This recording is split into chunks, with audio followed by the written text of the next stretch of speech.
know when I am able to get home. I'm already. The server never shut down. I never closed it. You can get on. Oh yeah.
Let me change the recording so it doesn't pick up my video.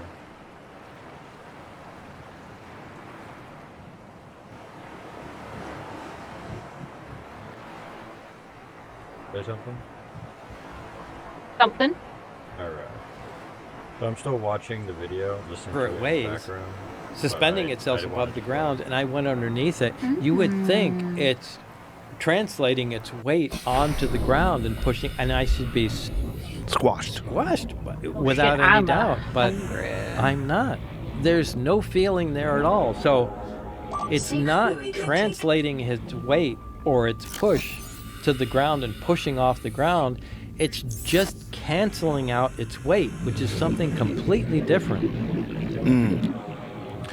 And so element 115, so you have it in this triangle-shaped form. Did you ask how they got into a triangle-shaped form? Was it made like this? This is how it came? I'm sure I did.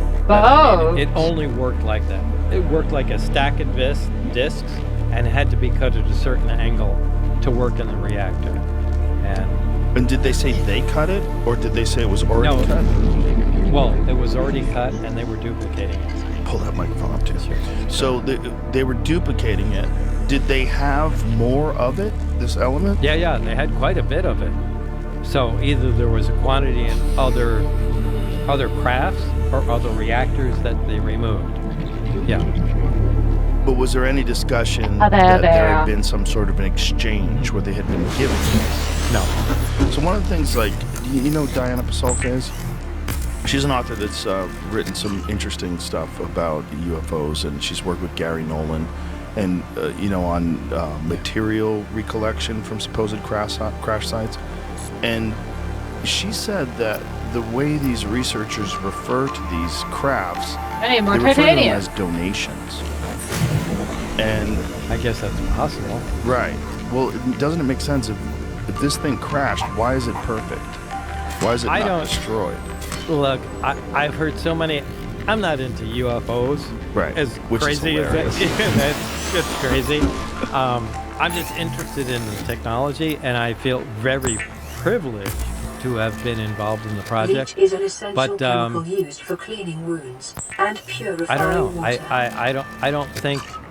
I don't think there can be that many crashes. Do you? No. This advanced technology, you think they're coming to Earth and just there's a thunderstorm and they're crashing into the ground? I'm not buying that. There's one logical explanation that does actually make sense. There were some high altitude nuclear tests that they did. And well, there was the Teak test, back in the 60s. Starfish Prime. And Starfish Prime, right. Yeah.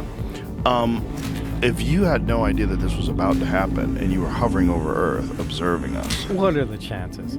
I mean, what are the chances? they're not very high. Yeah, Right. they're not very. I mean, what are the chances a crash is coming over and it's a nuclear test at that exact second? Unless there's a lot more observation than we know, and that they just observe us in a way that we can't see them. Especially if you're going back to the 1950s and 1960s, we have very few satellites. Whereas very That was the little- nuclear cowboy era. Yeah. Where they were just just woohoo. Starfish Prime. Explain to people what they did. Yeah. They had a 1.4 megaton, detonation up there, and I Just think to all they see. did, let's see what happens if we blow it up at this altitude. Yeah. I mean, that's crazy. There was another test plan to blow up on the moon, just to make the Russians look, like like we were awesome. But they Detonate the moon. What if they pushed it away and fucked up our orbit? Yeah, I think that would take a lot more. I know, but- I mean, there was. I don't remember what the project. Project A19. Oh, A19. That was it. Yeah, Study of lunar research flights. detonated nuclear bomb. Yeah, I can't pull up these numbers, but yeah, Project A111.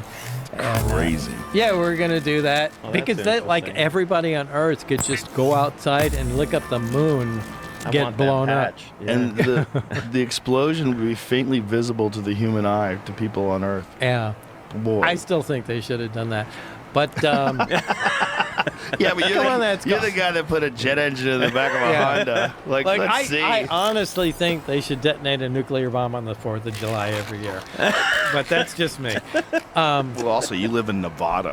That is more used to, No. at least. It had a long history of them doing that. Right. Yeah. Oh man. So, going back to this reactor. So, how was it explained to you? Did they explain to you how the technology works or what they know about it? Like, Now, the way it was explained to me is when I got to be alone with Barry, he said he was excited to show this to me. He said, "I'm going to turn. This is the reactor that we assume powers the craft." Sorry. no worries. I'm going to show you the reactor that powers the craft. And he turned it on. Man, I need a Small little dome on a flat little plate. I need to put air Was in this in the tank so craft I or was can- this on a No, table? this is in the experimental area. Okay. And So this was not the one that was in the sport craft. This was another one. this was another one. This is it right here. Yeah, that's it. Okay, that's in the film. And on the table, and he had it there, and he went over to the emitter and rotated it, and he said, "Try and touch it."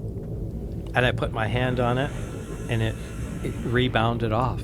And the closer you got to it, the more it pushed back. And that's a real shock because there's nothing that pushes back like that. That's a living force field. That's science fiction stuff. So that really got my attention. So explain what is happening, like in terms of the rotation of this thing. Like what is happening? Like what energy is going into it that's causing it to go on? Well, actually, we don't know that. I mean, that's the whole thing. It's pushing back. It's a repulsive gravitational field. Like, as far as we know, I just found out soon that you're gravity able to make only has disinfected an water, attractive which force doesn't to have it. bacteria We've in never, even with any Because mammal, we are apparently infected. we've analyzed I don't it, know what that and it even still means. has So I an would figure out how attractive to force make to it. There's disinfected no water repulsive that force won't that infect we've us when we discovered, drink it. because that would be a great propulsion You system. need salt. But this basically. We need lots of repulsed. salt because we got to make So bleach. this was a new field completely. But how is he turning it on? He had the emitter, which is a big pipe. Part of What is an emitter? Like what is?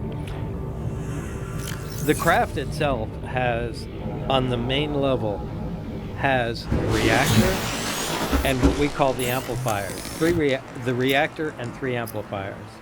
Right underneath that, there are 3 emitters that are right under the amplifiers. I need And more we believe space the to put energy some stuff from the reactor my is amplified by the DC emitters storage things to hold and all up. By the amplifiers. by the amplifiers, sorry, and transmitted to the emitters. And they produce this field that lifts the craft off the ground. And that's how it works. But there is nothing even in our physics or our science that correlates to that at all. And what is the energy that's going to them that causes it to turn We on? don't know. I mean, we just assume it's gravity because it's I the can make only thing copper we know wire. like that. But Wow. it has a negative gravity effect. So it might be a new force entirely. But when you were saying, so you have this machine that's next to it that you do something to that causes it to turn on. The emitter. Right. There's the amplifier, Right. and there's the emitter, which looks like a big pipe. Right. And if you rotate the emitter, I don't remember how many degrees. Was it 20 degrees. 20 degrees or something like that. That connects it in some way to the reactor, and it begins to be powered. And what is the emitter doing? It emits that field. It's not a it could be a gravitational field, but it's an anti-gravitational field that pushes on the ground. And what's happening in the emitter? Did you study the emitter? Well, we attempted to, but no. There was nothing that we really came up with. What does it look like? Like, what's the internal structure of it? It's a hollow pipe with, I guess, little copper-colored plates all inside. It's kind of in the film. But there's, I mean, these guys have been working on it for years before I got there, and there was really no concept of what they were doing. Did they explain to you why element 115 is crucial to this working? And what its role is? No. So element 115 was not even really discussed back when you were doing this. It wasn't even discovered or proven physically until it was a Large Hadron Collider experiment in the 2000s, right? No, I know they synthesized that. But look, and you know, in any element, there's always a large amount of. Well, it doesn't decay. There's the Materials. That was the thing. isotopes. In the Large Hadron Collider experiment, they were able to achieve it, but it only existed for a few milliseconds. Yeah, sorry, I've done too much. No worries. So, how did they define this material? No, there's different isotopes of every element. And copper wire, and then element 115, just like any other element, 2 more copper to make there can be a stable version of it, and 100 or 50 different unstable elements to it. So, I'm sorry. No, it's okay. Just try to continue the train of thought. So It's basically different isotopes of it. Yeah, different isotopes. Yeah. I need to stop drinking this. It's okay. Have a cup of coffee. I can't even remember. Yeah, coffee. Oh, we got coffee. Oh my god. All right. Holy cow. There you go. That'll help. Yeah, there's different isotopes. And you were able to physically touch this element with. Oh, absolutely. Copper, I picked out. Physically able to touch the element. Yeah. But when you're physically able to touch it, there's no adverse effects. It doesn't have any effect on the No. body. Does it feel like metal? Does it feel like plastic? It looks copper-like. I mean, maybe it's not as dark as copper is, but it's that color. And all I need is copper wire. I haven't seen an element like I that. think I put some It has copper in the unique chest properties so that other elements don't have. It produces in one of the an chests, I don't know. anti-gravitational field. Now, When combined with energy, with some kind of energy, it produces yeah, this field. yeah.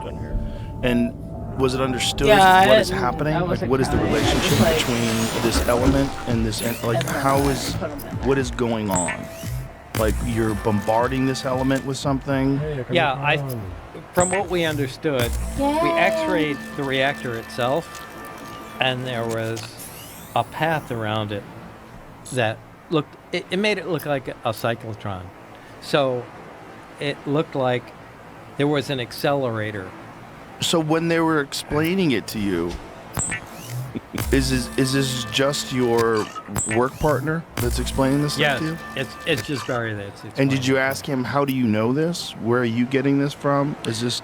It is Yeah, so he got this beautiful, information am I prior right? to me. And they x-rayed it, found a structure in there to where they believed it was an accelerator, and it was interacting. The point of the 115 is in a little triangular piece, and it was interacting with that in some fashion. So, And did he say whether or not the United States government or whoever was doing this research had tried to recreate one of those on their own? that was our job, to try to Right. recreate one of those on their own. But what was the metal that it was made out of? We don't know. We don't know. Again, the metallurgy was not. That was not.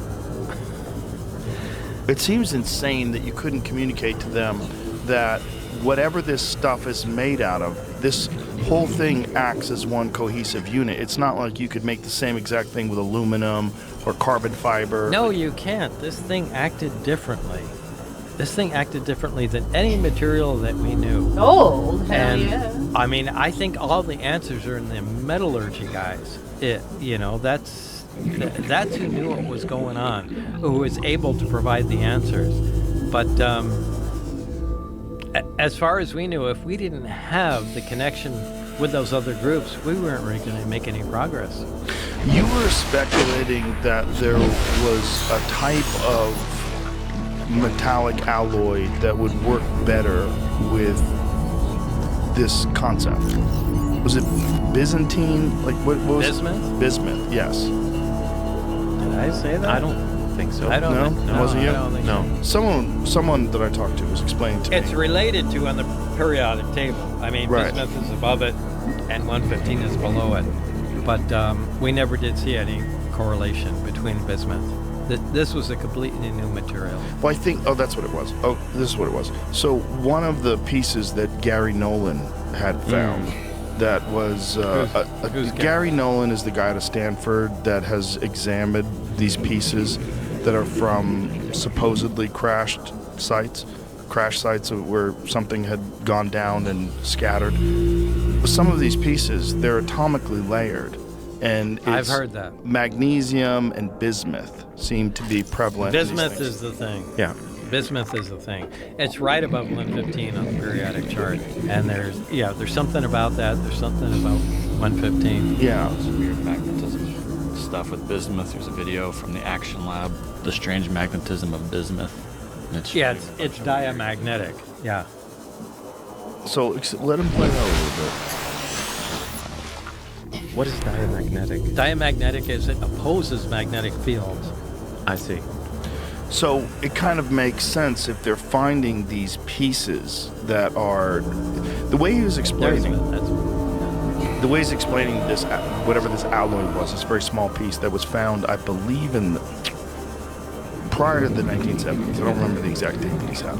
From one of these crash. One of them was from Brazil. They had recovered, and someone had gotten possession of it in the 1990s. And someone had gotten it eventually to Gary Nolan. He said that to create this on Earth, first of all, it can't be done with current technology. We don't have the ability to do The this. layering technology. Yes. Yeah. And that it would cost billions of dollars, just theoretically, to make this, and it doesn't remember seeing exist. this, yeah.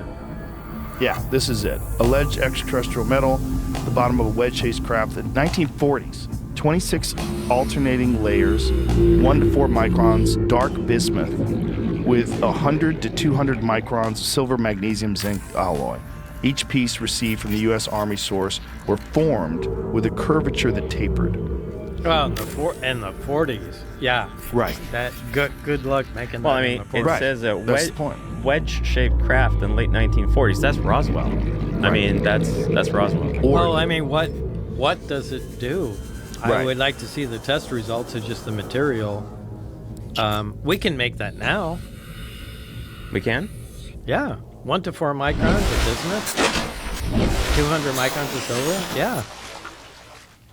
The thing is, like, making something like that in the 1940s is absolutely No, impossible. in the 40s, forget It's it. impossible. But I mean, now we could fabricate something like that. And it would cost a shitload of money. So, like, the idea that you would make something You're like way that out just there. scattered around. You go, But "Look, what does it do? right, what does it do? Why? Why is magnesium and bismuth? Oh, I can't. Why We're in that missing- particular we're array? missing- There is something about bismuth. What is it? There is something the about room, bismuth. the multi-purpose But that's room. why it's so fascinating. I would love to know where they. Look, it's been 40 years. I would love to know Where they're at now. Yeah, where they're at now. If they Yeah. continued. Why am I taking Well, they had to have continued. I can't imagine. Do you hear any radiation? No, I mean they may have moved it. I mean, like I said before, I mean they were anxious to move it out of there at that time. But Are you aware of the labyrinth in Egypt that they've discovered? So there's this. are you talking about the columns. columns? No. underground? This is unrelated. This is something different. So Herodotus discussed this. Now, my friend Ben Van Kerkwick, he has Uncharted X on YouTube. It's an amazing channel where he was a tech guy who just got absolutely fascinated by all these stories of ancient history and really got obsessed with Egypt and Peru and left his field and started making these incredible videos. But he's highly intelligent, incredibly articulate, and so these videos are just absolutely fantastic. And really, he's very well versed scientifically, so you can understand these things and explain them to you. Like they're examining like the construction of the pyramids and the whatever technology was used to carve the stones, and there's just so much of it that is like confusing because it clearly is like a very high level of sophistication and technology that's involved in creating these things. Well, Herodotus described these labyrinths that were underground in Giza, not in Giza, but Hawara, is that where it was? Jamie will find it.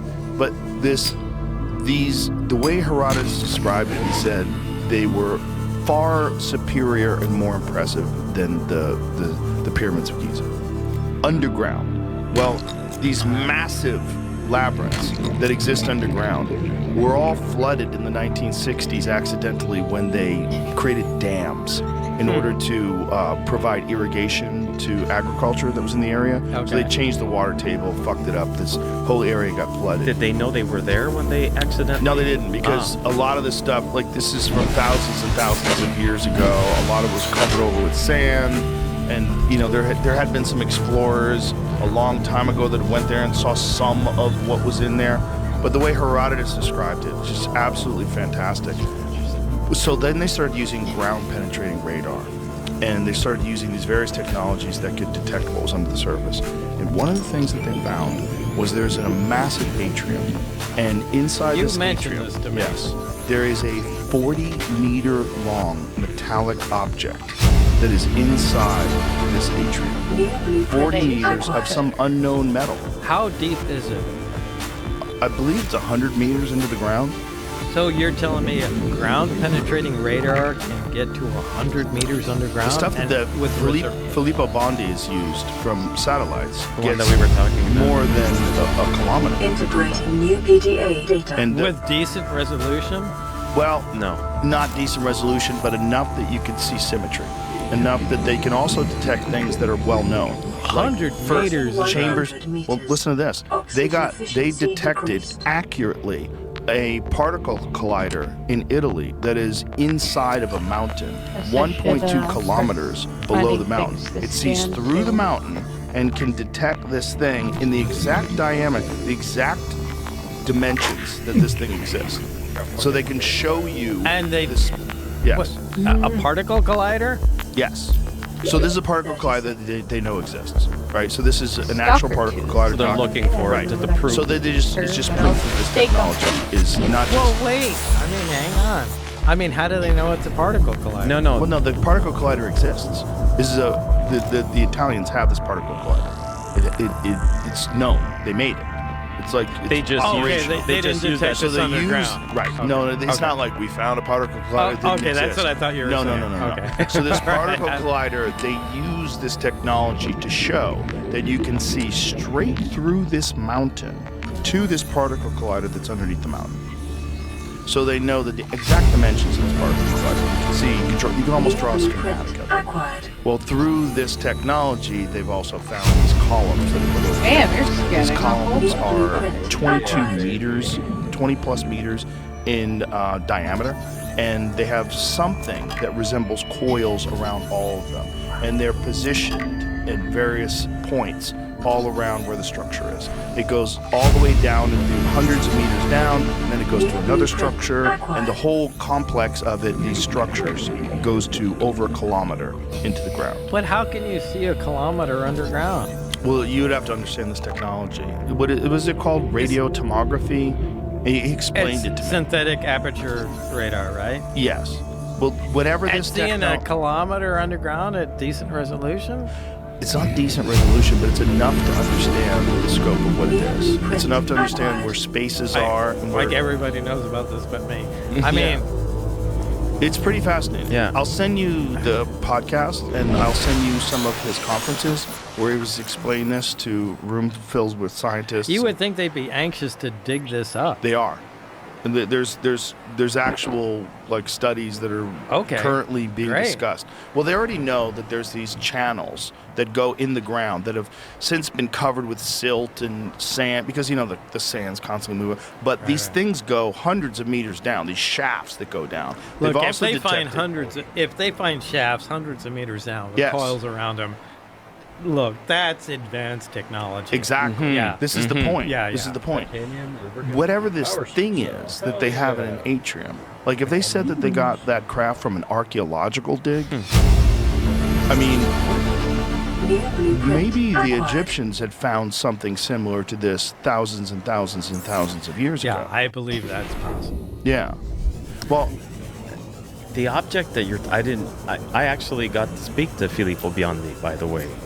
He's in Italy, he's in Rome. We got to speak Italians, we got to talk. And we talked about that. I had no idea they found something with a metal object down there, though. this is not Filippo Biondi's work. Oh, This pardon. is some Okay. different scientists that are just studying the labyrinth.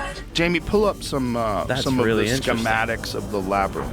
So in the labyrinth, there's like a big There's Sorry. a large atrium. You gotta pee again? Go ahead. Go ahead. Sorry. Head up. Yeah. I feel like I'm fucking Don't worry about it. Get some air.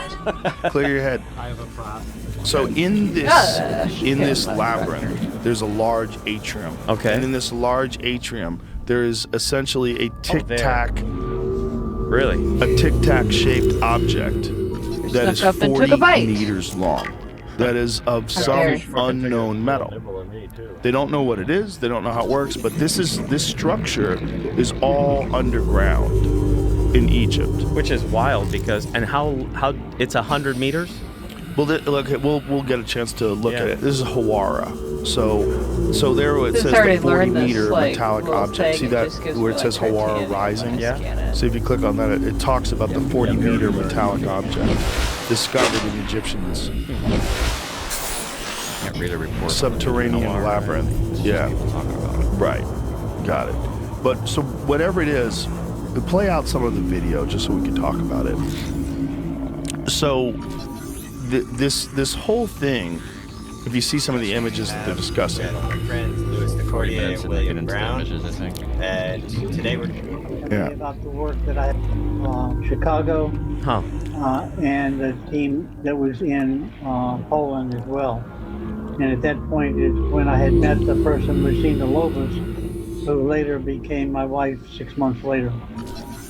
So yeah, you actually were working with the NRAG, and then the yeah, that's not going to help us. But if you could just go to some of the images where they've sort of outlined I was what it trying is. to find it.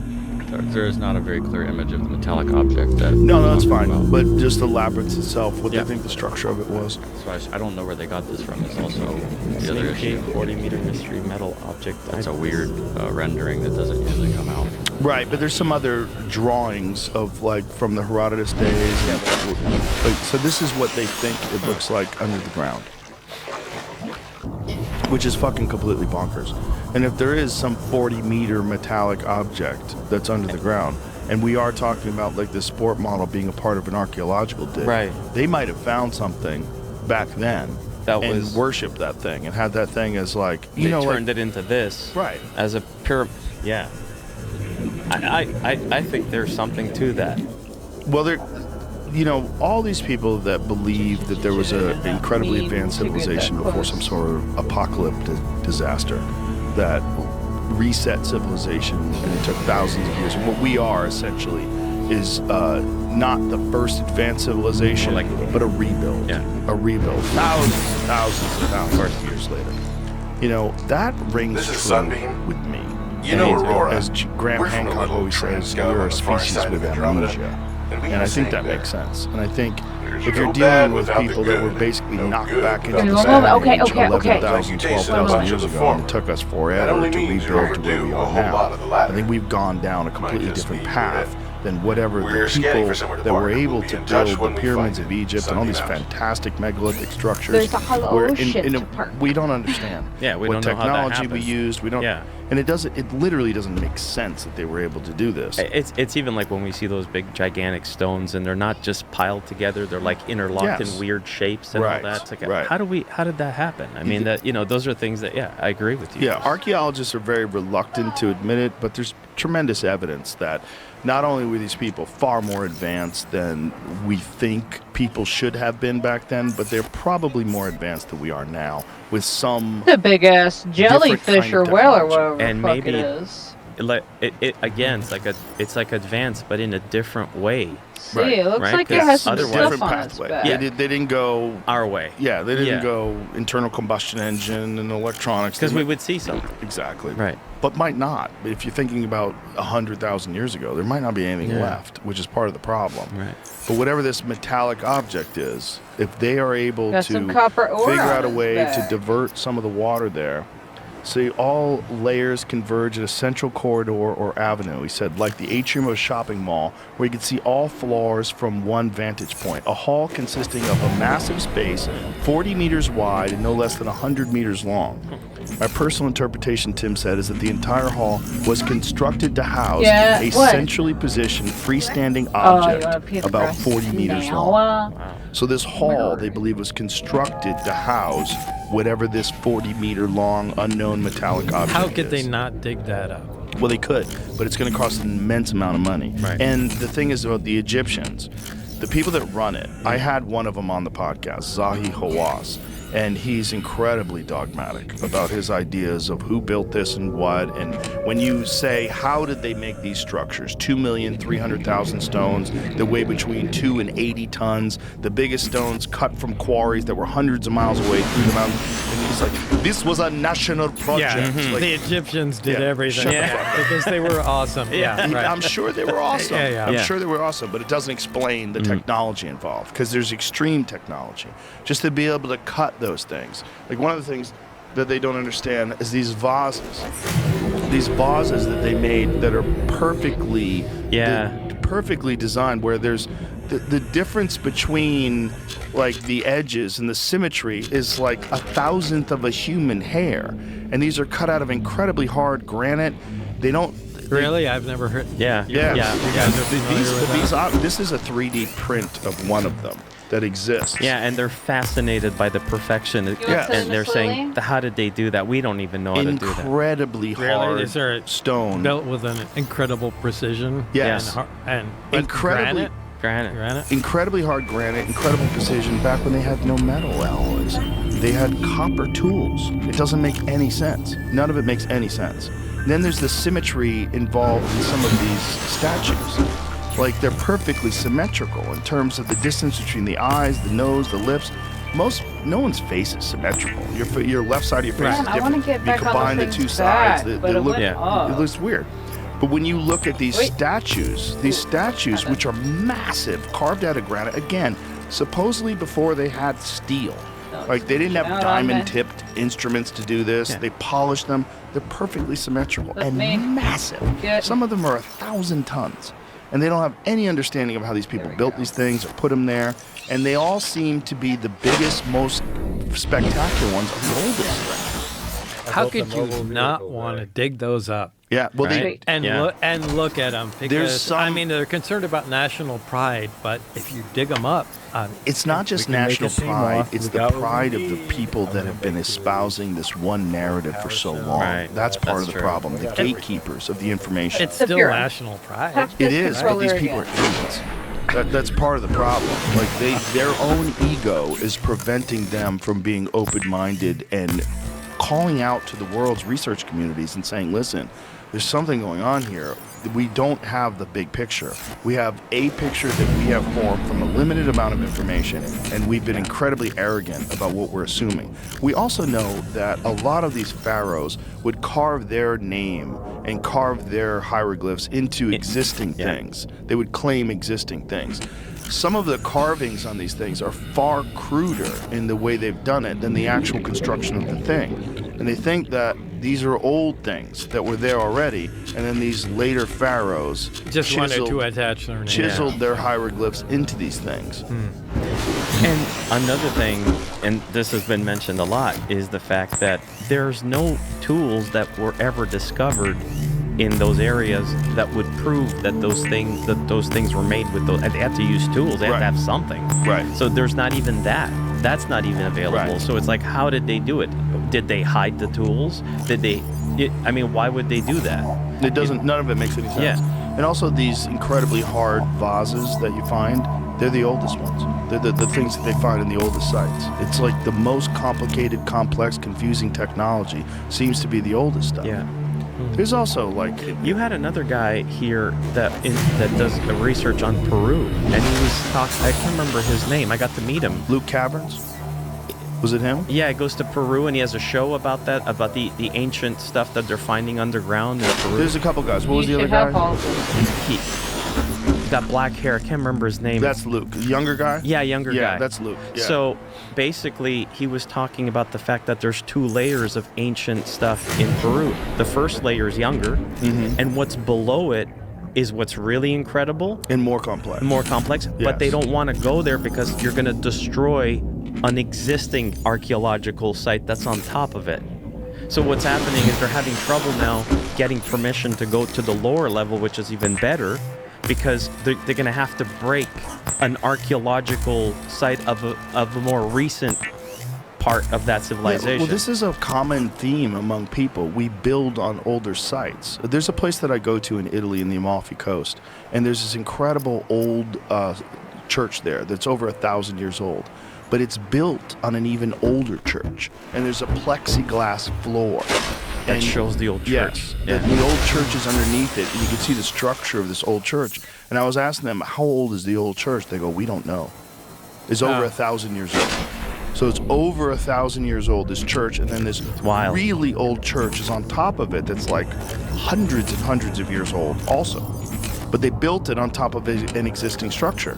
So this is a common theme. This is a theme in Peru, where you see the Inca construction, which is like much less complicated, smaller stones, mud mortar, but it's on top of these megalithic structures that are carved in these jigsaw shapes, where it seems like they've been melted. Yeah. It's You don't have any? freaky stuff. They have no understanding of what technology was used, who did it, how they moved these immense 1,000-ton stones and cut them with precision in this jigsaw way so that it will absorb the energy of earthquakes and not fall down. Yeah. That's crazy. I mean, there's a lot of that stuff that's really, really freaky. And then you get into old religious texts, and that's when things get really freaky. You get to things like the Book of Enoch. They talk about the Watchers who came down from the sky and created clearly humans. a lot of unusual stuff happened a long time a long time ago. And we don't have a good record of it. We just have what we know. And what we know, we get very arrogant about. We know what happened 300 years ago. That's a really good point. Of what we know, we get very arrogant about. Right. And it's also anything else we don't. These academics and these people that are in charge of the narrative, like the people in Egypt, where they're very arrogant and they're gatekeepers, because their whole identity is based on them being the ones that explain to the world how these incredible sites were produced. And if something comes along that is counter to that narrative, they fight it. They fight it because it's part of them. It's their identity. when I spoke to Filippo Biondi, I talked to one of my cousins in Italy. I spent a lot of my time in Italy when I was younger. One of them, she was younger than I was when I was there, but she's now become a respected archaeologist in Rome, and she's an Egyptologist. Okay? And I went out to Italy to visit family, and I was sitting at the table. This is not even that long ago, and she's sitting next to me. And I mean, I remember hello. her You're saying hello to from me. being a kid. And Oh, she nudged me wow. at the It's table. like There's those little- her family's all academic. Everybody's a doctor or scientist or something I like have that. what it So takes. there's always that pride of the science. And she nudges me, and in Italian she says, "I'm really interested in what you do, what you're looking into." And I knew what she meant. It was about UFOs. And I just responded, I'm even more interested in what you know about what's out there in Egypt. And she looked at me and she says, "We don't really know all of it. She said, a lot of it makes no sense." But she said it whispering because she knew that that's not well seen at the table, because now she's going to come across as this pseudoscience type of like, oh my God, she's going to come out of the mainstream, you know.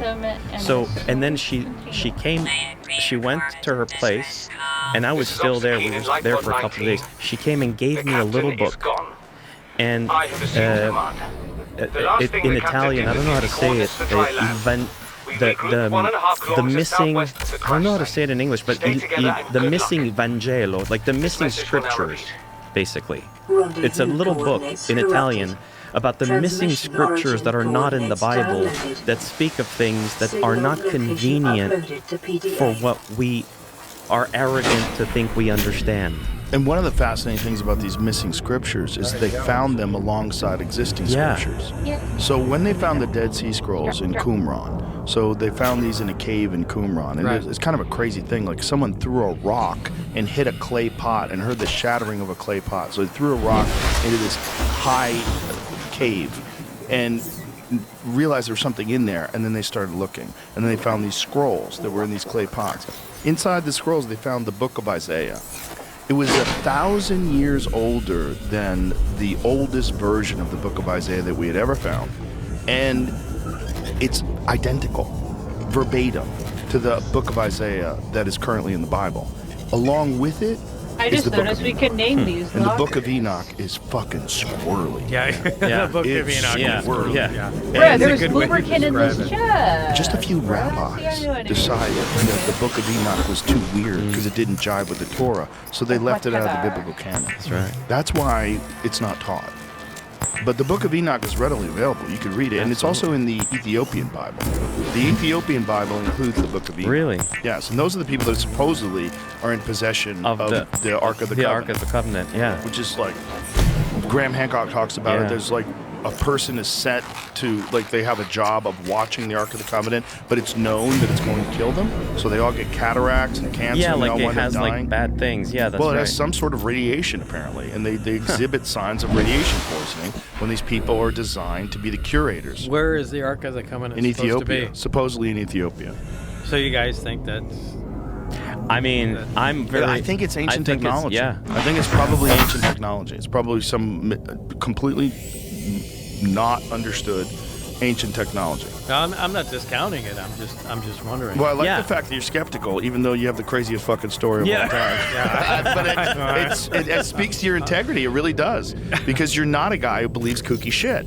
So for you, a guy who doesn't believe kooky shit is a hard, rational scientist who's an engineer who's done things like put a rocket engine in the back of a fucking Honda, and then or a hydrogen-powered Corvette, and then you go and see these things you're like, wait, what the fuck is this thing you have? Look, I hangar? worship technology. Right. Why am I Nothing yellow? else. Right. Yeah. So I mean, to hear something like that, do you think that If you go that into your actually beacon stuff, exists? you can change I don't know. hours. Graham Do you Hancock think- is convinced it exists. It's very carefully guarded, and these people have been guarding it for centuries. I mean, there's just too it's many- throughout history, right? Yes. So I mean, there's too many missing pieces of the puzzle to really say one way or another. I don't think whether or there's- not it was just Yeah. mythology or Right. How do I an change actual- the color Right. of it? But it is weird that he's talked to these people that have these fucking cataracts, and these people all say the same thing. They die. The people that are designed or that are designated to be the curators of this particular religious I object. relate this back to I think I told you the first time we met,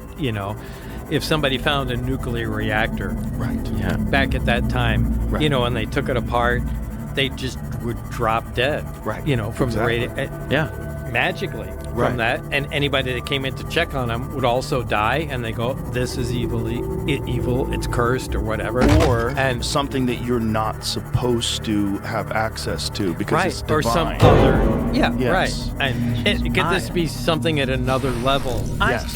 That I have to say, and I mean, I'm no one to say it, but I struggle with divine stuff because I'm like, this craft or this technology. I mean, our phones to somebody 1,000 years ago Yes. would look like some divine object. I mean, it's technology Clearly, to us. yeah. So we have to be very cautious. I'm not saying there is no divine something. Maybe there is. We don't know. But Gotta pick up I things think while it's technology really could mask itself as divine power. if 100%. Yeah. Or divine energy itself could be technology True. taken to its final form. that I'm open to. Well, if you think about what we're talking about with sentient AI, an AI that has the ability to make better versions of I need itself, to cut open what this happens door if to it's left access it. alone Yeah. for 1,000 years to do this? Well, what do you have?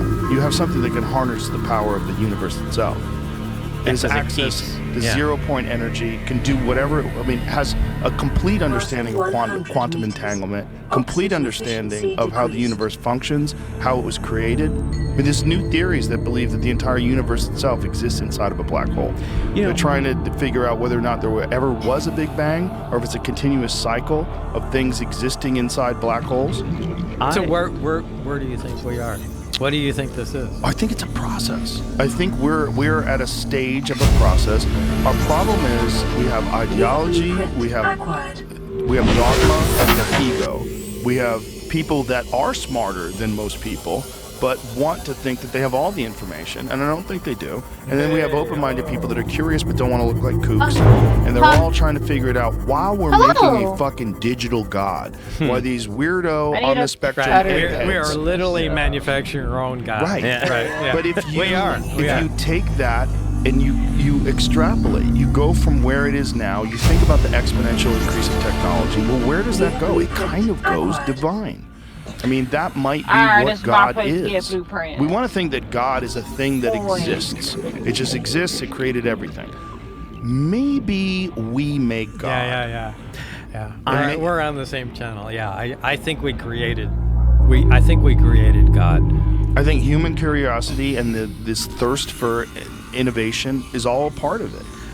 I'll say something about the technology because it always fascinates me. I mean, I spent 4 years with Bob and Ed to build it in a virtual environment, so I kind of had to think about it while I'm doing it. But if you really think about what this technology that you saw does, it essentially creates where this you went artificial inside? You have a field. scooter? Whether it's artificial, maybe it's natural. Why did you Maybe it's say a something natural when I field, but it mentioned creates a field that we're not familiar with. Oh, I don't And have that a field, I mean, Joe, you saw the Oh, movie. shit, we should There was a make a test that was done in the lab that Oh, froze a there's a candle blender. flame. Right. Okay, but I wish I the didn't photons see are that. still visible within our realm here outside of the field, and you're still seeing the photons. Yet it looks like it's frozen. To me, is that technology like a black hole? Is it some type of time stop? And it basically gives us the power to utilize time in our advantage. If you think about progression in technology, anything we do, it takes time. Anything takes time. Whether it's computing power, we're seeing quantum We're gonna go to computers do things that Keen/broadcast they're faster and or faster. whatever. They can do a trillion processes in an instant, and Japan is coming up with better, and then China. But because everything has to do with how long does it take to do that. Right. If a technology can make you bypass Let time, special equipment it's like the required. record player playing music, Wonder but what you're equipment's now required. able to lift the little pin on the record and move it to wherever you want. Yes. And That's a good way to describe it. Right? And now at that point, What is time is dead? in your hands. And if we have a technology I bet you it similar takes a to coder what you to saw, do that, too. because you always said gravity is a control, gravity Gravity and is time time, yeah. it's interlocked, right? In space and time. Yeah, Yeah, exactly. you So probably need if to that's solve interlocked, it too. then we have to look at it not just as a propulsion system or some type of cool weapon, but how is it affecting time, and how can we use that to our benefit to evolve faster? Because again, the faster we can compute, the faster we could do something, the faster we're evolving. And if we could lift that needle and bring it faster to get there, to get somewhere, why not use it? Or should we be allowed to do that? Us in our current form. Yeah. No. Like I said, I'm not exactly on our side anymore. Well, that was one of the. Do you know. remember, Jamie, who discussed the way they were describing the use of some of this alien technology as instantaneous weapon deployment systems? Yeah. I'm not sure we should be trusted with this stuff. Right? Yeah. No, Yeah. really. Well, Really. you think about what we're doing in Iran right now, you would say no. Yeah. Right. We're still flying over patches of dirt and bombing the fucking shit out of No, them. imagine if we had something a million times that power. Right. Really, humans should not be trusted with that. Right, we gotta trust it to AI. That's why we're making a bomb. This is getting scary. Yeah. It is getting scary. It is. But it's not science fiction No, anymore. I mean, it's not. I mean, we're making fun of it now, but Right. no, this is dangerous stuff, and I'm sorry for the people who think this is all a joke. It's not. This is real. Yeah. And I'm really not sure we should be trusted with this. That's maybe why for 40 years or 60 years, people have agreed to keep it quiet. I would agree. And well, that's the most logical conclusion. Yeah, this is incredibly dangerous stuff. And again, it's world-dominating technology. This is Ozzy And from the cafeteria. What I the don't hell, know what guys? to do with it They other didn't than want to us. This keep might it happen. from people. Our pod was almost crushed by the And how do we Seamount Bay on the way know down. if it Now comes we're up? hanging on the edge of a cave Something I system. always This grim-looking struggle snake with thing's is, trying to beat through the let's hull. say let's say we do Come get get us in some type of thing saying, all right, we have to see it from somebody in the government, the president, whoever, that says, okay, here we are, we have this. Well, first of all, we have to validate it. The journalists are the whole world. Nobody's gonna. The media is not going to just trust somebody saying that. They're going to go, okay, wait a minute, what are you talking about, right? So it's not like because somebody says it, we just have to swallow it. It's like, all right, go, show us, right? Yeah. And then when you do that, well, now you're exposing something else. What happens when we need to believe it? Like as people, what has to happen for me to believe something that somebody says? There really has to be something serious that makes me believe it. Right. You know what I mean? Like if a president or anybody, prime minister, whoever it is, says something to me, I'll still go like, okay. I mean, show me. Right. And then when they show it, how do I know that's actually that? Think about that. Yeah. Right? And then from there, we now have to go to another level of, okay, well, if we have to prove it, we have to bring in scientific community. Okay, that means they have access to it. What's the security parameters there?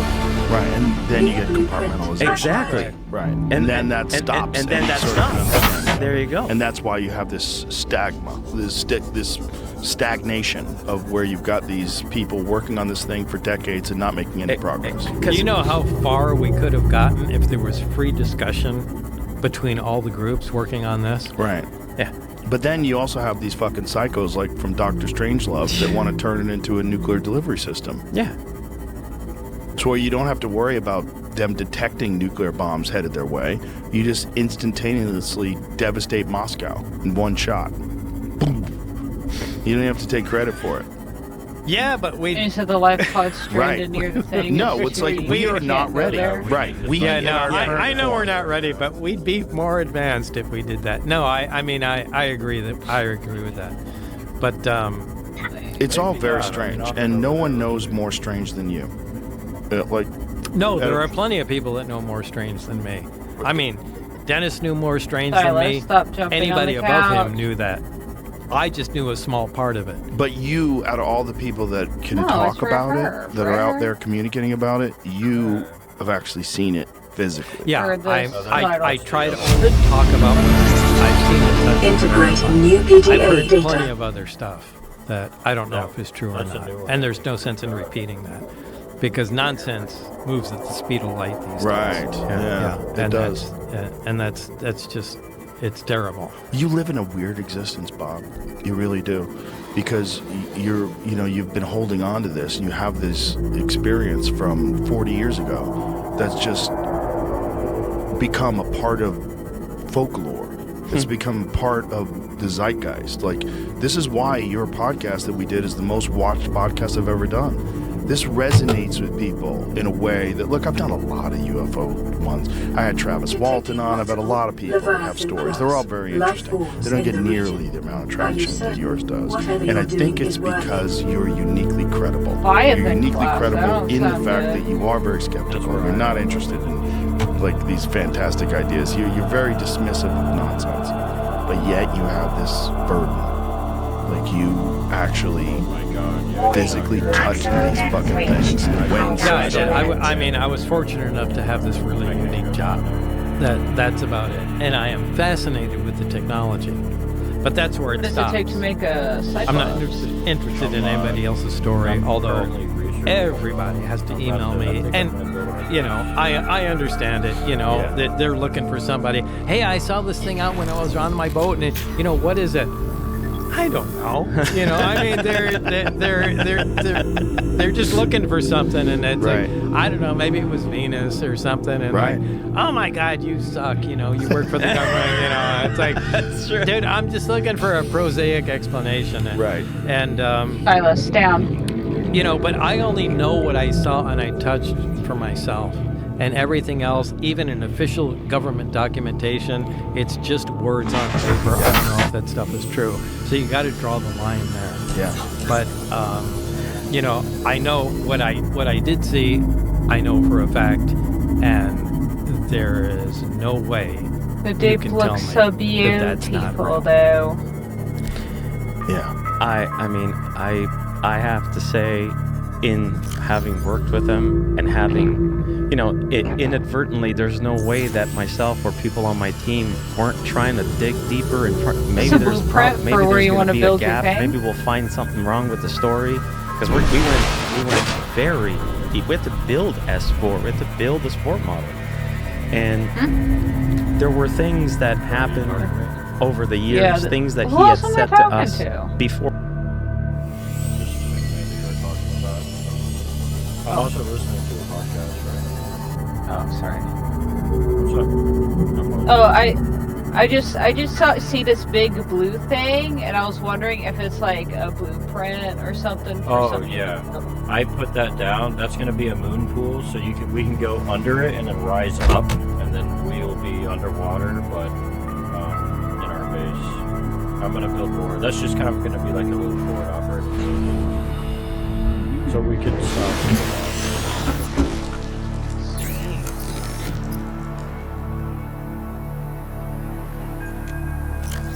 Biodiversity in this region is unusually low. Cause unknown. Oh shit!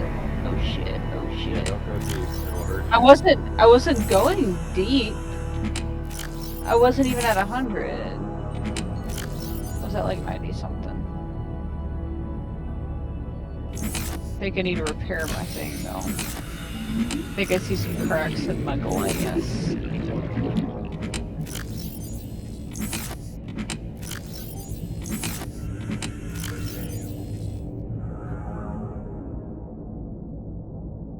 Right at titanium? Oh wait, no, I was thinking. I need the ingots, not the ore. I can make some ingots if we have ore. 1, 2, 3, 4, 5. We'll need more.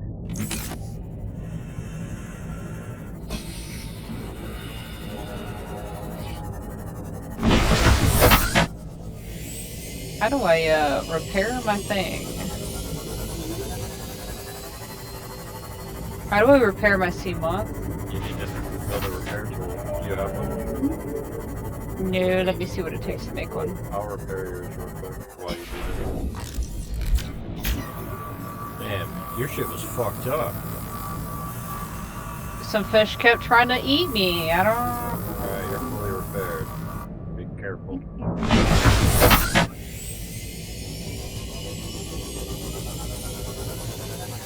Silicone, sulfur. Oh, I had everything I need for this.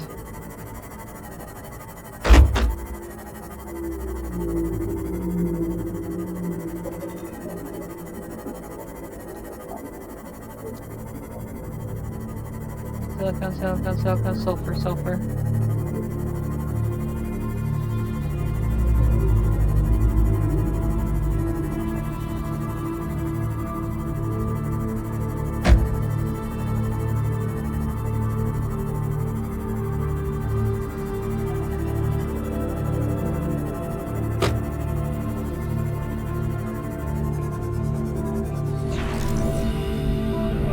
Passing 100 meters. Yeah, they're just jumping around. Oxygen Have efficiency a decreased.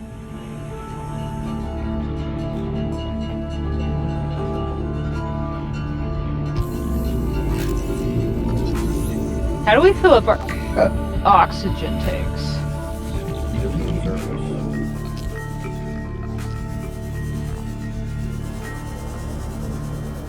You mean how do you make it bigger? Like the portable oxygen tanks that I have. Like, how do I fill those up? Oh, that your oxygen is. If you have a portable oxygen tank, it just increases your oxygen. Ooh, I only like a few seconds. It's not 3 seconds. It's honestly not worth the space. They give you a fuck ton more.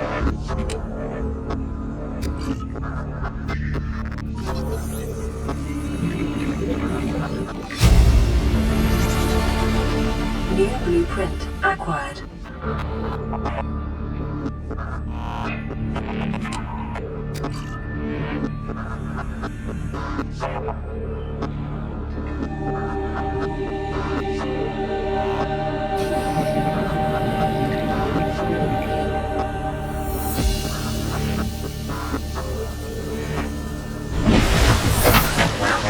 Captain. Oh, okay.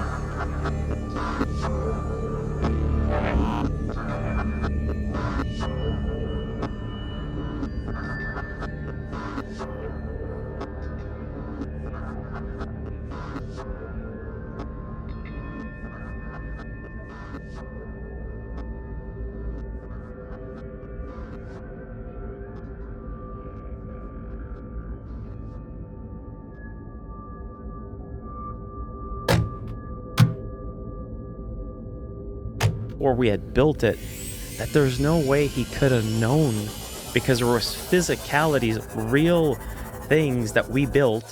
When you build something in a 3D environment, you're actually building a real world. It's got light bounce and refractions like the real world. Like when you turn on the light, it does the same thing. If a material has a sheen, you see it. It's literally the same thing. It's just computing power that gives you access to another world. And he mentioned things that were absolutely impossible to know. And Like what? One of the things that got two things really convinced me. One of them was in the interior of the craft. You had said to us it was very dark in there. And while Bob is explaining to us this interior of the craft, and many times he kept repeating, it was really dark in there. Even though there were halogen lights. Right, in there. and so at a certain point he says, as I'm crawling in, there's like these extension cords, and I remember going, extension cords? Like that hadn't computed. And he's like, yeah, they had lights in there.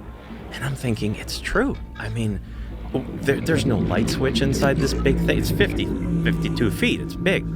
And so he said, yeah, there were 2 big industrial yellow industrial lights with 4 spots each pointed up. And so we decided to make those. We decided to research the type that were used back then in the United States, especially on military bases, the halogen power, because this was halogen in 1988, and we turned them on. And it was still dark. And it was super dark. Yeah. And I remember Christopher Matteau, by the way, a big shout out to Christopher Matteau that's on my team, who made a lot of those visuals, and he's like a magician. He's the best. He's there, and I said, Chris, turn on the lights because we have to film in the craft. And he's like, they're on. 30 seconds. I said, they're not fucking on. I can't see anything. He's like, they're fully on. And I said, well, that doesn't make any sense. It's so dark in there. Yeah, I remember thinking, it shit, consumes light in there. and so we upped the power of the light so that you could see more. And it was still dark. And I thought, what the hell is happening? I go, is there a bug? Is there something wrong? He goes, no, I don't know. It's absorbing the light in there. We had to up the light intensity on those tripods by 20-fold in order for you to see the visuals you see in our film. Otherwise, it would be really dark in that craft. So how did you compute that? Like, what parameters did you establish? So what you do is you're inside a 3D environment. You're in a 3D world. Now we're inside the craft that is 52 feet in diameter. We bring a camera in there. So we were filming, the whole film was done with Blackmagic 6K cams. So we would bring our Blackmagics in the 3D environment. You can actually set that so that we could film inside the craft, so it matches the filming of our real cameras. And so as soon as the camera's on, it's the same lens, it's the same aperture, everything is as you would have it. And so you're trying to adjust for this dark room. For you. But if the room is really dark, you can't really get a good look at it, because if you go close enough, you would have seen like a seat and a little bit of the reactor, but you would have been like, what's the black screen I'm looking at? So what is the explanation for why it's so dark? It's just the way the light reflects it. And that is exactly, when you're in that space, exactly. Right, but here's the question, like what are you, when you're making this in a computer model, right, what are you putting in that would make it absorb light that way? I didn't do that. So what we did is we spent over a year with Bob. I'm not kidding. It was like a year of trying to figure out the material of the craft, the actual skin of the craft. That was the hardest thing to do. The specularity and the reflectivity of the actual material, you see this, and the angle. Yeah. And then when the lights are in there, they just reflect at a weird angle, and it never gets bright in there unless you have tremendous amounts of light in there. It's always dark. And sorry to interrupt, but that would have been, so when that happened, and we have the right material, which is like this, let's call it unpolished stainless steel.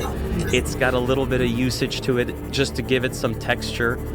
It's got the same sheen, reflection, refractions of a real material like that, because every time we put a fake light in there, okay, it's reacting like that. And now you turn these big halogen lights on, and it's like the part of where the halogen is hitting the ceiling of the craft, because they were turned upwards. Remember, Bob said they were not pointed like this. They were pointed to the ceiling of the craft. So you got two of them. It's like wherever the light was going was getting eaten up by that portion of the material. So it's not reflecting all the way. So you have a 52-foot distance, and it's being lost in a maybe 7-8 foot diameter area where the light is. And we're like, why is that happening? I didn't know. That's how it's done. Well, that's the reality. He could not have known that. If he's trying to make that up, anybody who's inventing a story says there's two industrial light with 4 bright halogen spots in there, a liar would not say it was really dark in there. You don't know that. You have to build it. Right. So to me, that was a physicality of being inside the craft that made me go, Lazar could not have known that if he was making that up. You wouldn't know it until you experimented. Exactly. Right. So I'm like, unless Bob back then decided to go in his garage, build himself a fake dome, which I don't think you did, I'm like, how would he have known that? We didn't expect that. We were struggling with, why is it so dark in there? And you make films, so you're used to using lighting. Exactly. And Chris was like, dude, this thing is just eating up the light. And I'm like, Bob kept saying it's so dark in there. And it just, how is that possible? What were the other things? The other one, I laugh about this with Bob all the time. It's about the flag on the craft, that you could have seen it. I don't remember. So when he walked into the hangar the very first time, he saw the very first time the backwards flag. He saw the craft, and he saw the reversed American flag sticker on the craft. Wonder why it was reversed. I'll get to that in a sec. I think I know, but whatever. I'll say what I think. And there's a lot of stuff. I researched a lot of stuff on Bob Lazar before I did this, and there's a lot of bad information out there. So I really tell people, if you really want to see what he saw, don't go read what's out there. Check this out, because Bob actually vetted everything, so it's not the wrong information to read. But anyway, there's a lot of detractors saying there's no way Lazar could have seen that flag. If the craft was that size and it was on the hull, on the craft shell, there's no way the angle, he's 5-something, he wouldn't have been able to see it. So we built it. We built a 52-foot diameter craft. We put it in the hangar. It's there. And my team, Chris, gives me the goggles, the ones I made you try on. And it's the very first time I go in there. And I know the craft is there. So I put them on, and now they're hoping, because they're there with notes, they're hoping I'm giving them all the notes. Oh no, that's not good, that's not good. I mean, I put one. And the first thing I did is I looked to my right, I'm looking at the craft. Inside. And I asked Chris to put me at 5'10", which is your height. So I said at 5'10", I'm Bob's height with the goggles. I want to see. Okay. And the first thing I said is, oh, it's we're approaching the planet. And they're like, there it was. I said, the flag. And they thought I was pointing at a flag on a wall. And they're like, there's no flag in the hangar. I said, no, on the craft. And they're like, yeah? I said, you could clearly see it. It was clear. That was something that also made me go, yeah, this is it. This is the real size. So had Bob Lazar not actually seen that, the majority of the detractors out there kept saying there's no way at that angle a human eye could see a sticker on the top of the craft, which is on the top shell. But you can. It's as clear as day. So those were two things that I considered to be like, you know, it's there. So I know to maybe some people that's not a lot, but as a person like I am, who's very technical, I'm super difficult. It took a long time to do this because I'm a perfectionist and I wanted to make sure it was accurate to what he saw. I look at stuff like that because I analyze everything like that. And I analyzed his story inside out. And if you couldn't see the flag from that position, it would have been a big, that would have been a red flag for me. I would have been like, wait, you can't see it, but you can. So you can't put enough of a value on little details like that, because he didn't say this in 2026. He said this in 1989. Right. Why? Why do you think the flag was reversed? In American flag use law, the only thing we were able to ascertain is the fact that on military or on vehicles, anything military on a uniform, if ever you see an American flag on your right shoulder, it's reversed because it's how the wind is blowing the flag.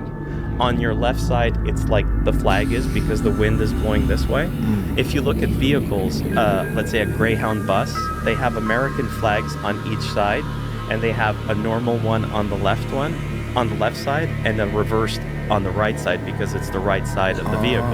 So it's blowing because the wind is blowing the flag that way. Yeah. So the reversed American flag is an actual it's the law of how to use the flag in the United States military or on vehicles, and it has to be like that on the right side.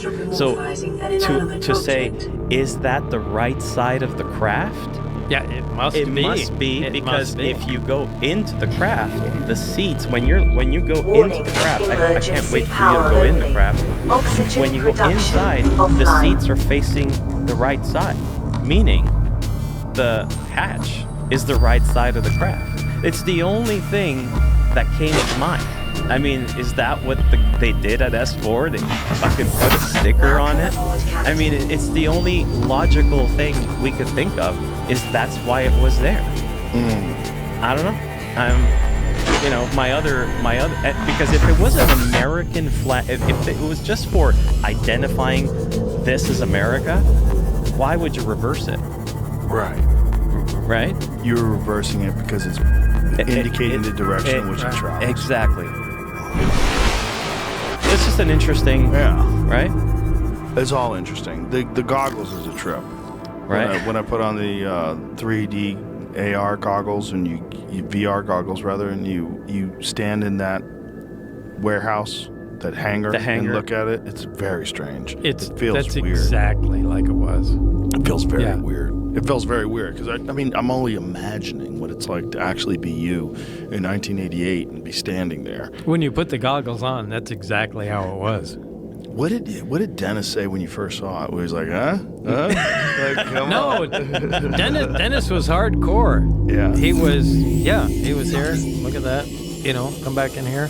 I mean, there was no reaction. Barry, on the other hand, was out of his mind. He couldn't wait to show me stuff, and you know, he said, "Check this out! Oh my God, was that awesome!" You know, but Dennis was it was like a hardcore, military guy. Yeah. How much of a view did you get at the other crafts? Because it's one of the things in the film that big-ass you only fish see just like hints of them. Destroyed my pod. That's it. What you saw in the film is exactly what it was. It was just a passing thing. And as I was walking out there going, wow, there's more. Everything looks different. And other than the first two hangars, I really couldn't tell what was passed out there. But there were other hangars and there were things inside them.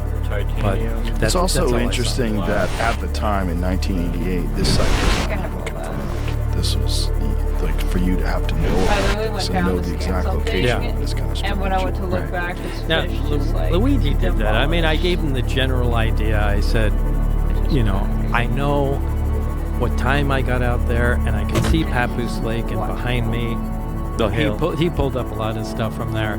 But another interesting thing he pulled up was there was an old silver mine exactly there, in the exact same place, and I wonder if they used that as it was already drilled.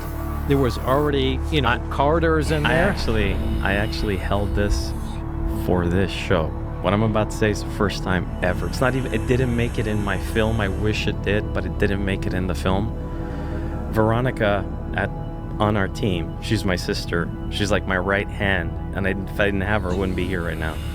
She found this, and at a certain point, we were looking at the maps out there, and you'll see in my film that Gene Huff sent us some U.S. Department of the Interior official maps of that environment at the Groom Lake, Papoose Lake. But we weren't satisfied. We wanted to go deeper. We said there's got to be more. And there's one map that is a publicly available map. It's super not easy to find, by the way. That is in the hands of the U.S. Department of the Interior. I could get it to you if you want. I can email it to you. That map is the oldest map of Papoose Lake known in the hands of the government that is public domain. That map, and everybody's going to be listening to this, clearly shows a road that goes right into where S4 is. It doesn't show a road near it. It shows a road going right in the mountain. And they removed it. That map is from 1941. Okay? Right after that, the map is 1950 and 1952, and those roads were removed. But the oldest map we ever found, it's going to be available. We're going to post it on our website. It's going to be everywhere. It shows clear as day a road that goes right into the mountain, exactly where Bob Lazar said S4 was. So do you think that was the road to the silver mine initially? Yes, I believe that. Yeah, It makes sense that they would use an existing facility and just enlarge it instead of start from nothing. Right, of course, especially if it's abandoned. Yeah. And it also makes sense that if Roswell was real, and if they really did find a crashed UFO in 1947, like in the 1950s, they'd be like, let's get rid of this fucking road. Right? Yeah. If we're putting this out there, if we're building this facility out there, and if they did have it, that also makes sense that they've worked on this for decades. You come along in 1988, they've got this happening in the 1950s, and it's still there. Yeah. I think what happened is when the CIA took over, because CIA is the one who took over Area 50, they're the ones at Area 51. I think what happened is as they took over, they just removed the road.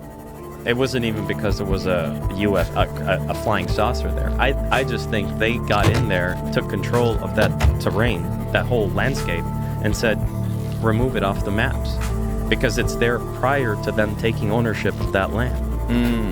So, I mean, it's clear that there was a road there, and then they came in, CIA said take it out, and S4 might have had already an installation. It wasn't an installation, but they probably had a tunnel in there already, because it was a mine. So it was an easier way to build a big facility in the side of the hill. Makes sense. It does make sense. And then there's also the images that you got of what looks like the hangar bay doors that are camouflaged. And I have to say that gotta go again. Yeah. All right. Sorry. No worries. That's all good. That prostate problem. Technology will fix that. It'll remove your prostate. Turn you into a fucking alien. So that image that you got of the, unfortunately, it's kind of blurry, but you do see something that looks very similar to what you'd expect to be camouflaged garage bay doors. I got contacted by a guy called Scott Mitchell, and I was getting contacted by everybody, Joe. Everybody was trying to get in and getting to make me work with them or use something they found. So I was ignoring 99% of people's, like, it's getting tiring. Everybody's like, you got to listen to me. I know stuff about that. And I'm like, whatever.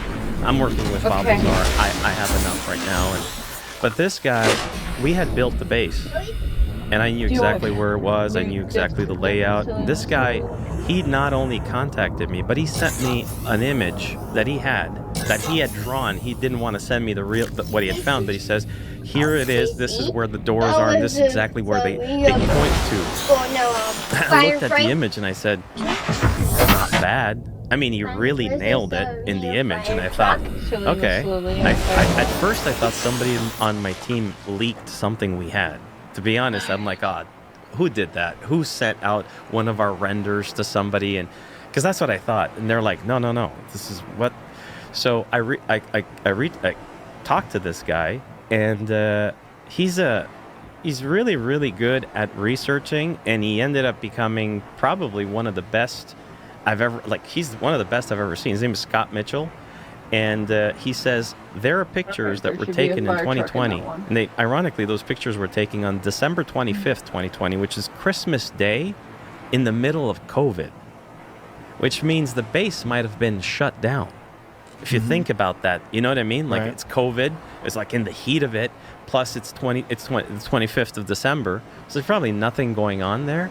And this private pilot in a small Cessna requested access inside the perimeter, and they granted him permission. And he had a big Nikon camera on board with a big telescopic zoom, and he took a shit ton of pictures, and they're amazing. They're all public. They're all available. You could download them.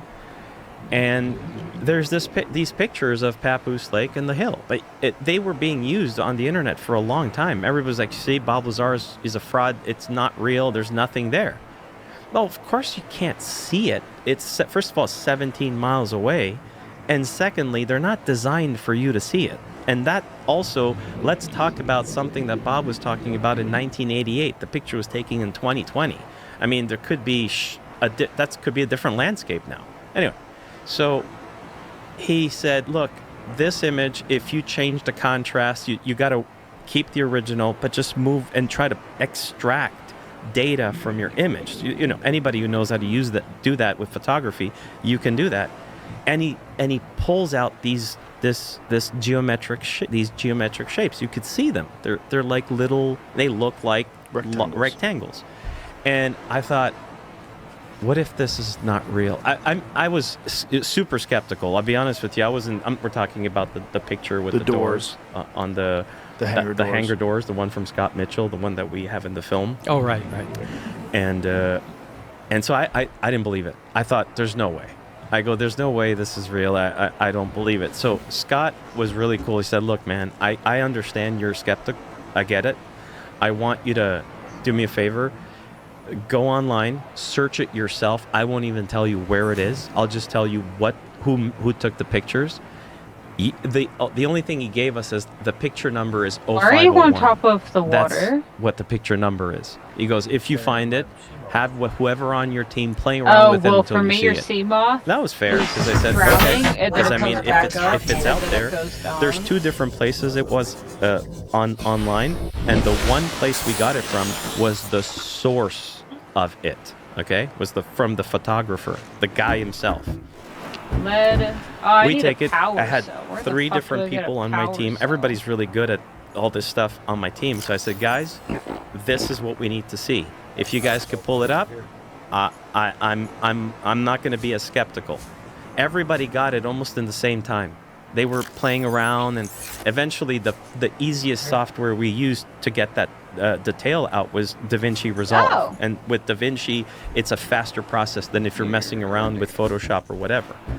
And it came, and I was like, oh my God. And then I just need to find lead and glass. It's really there. switches You in could these clear. So what I did containers.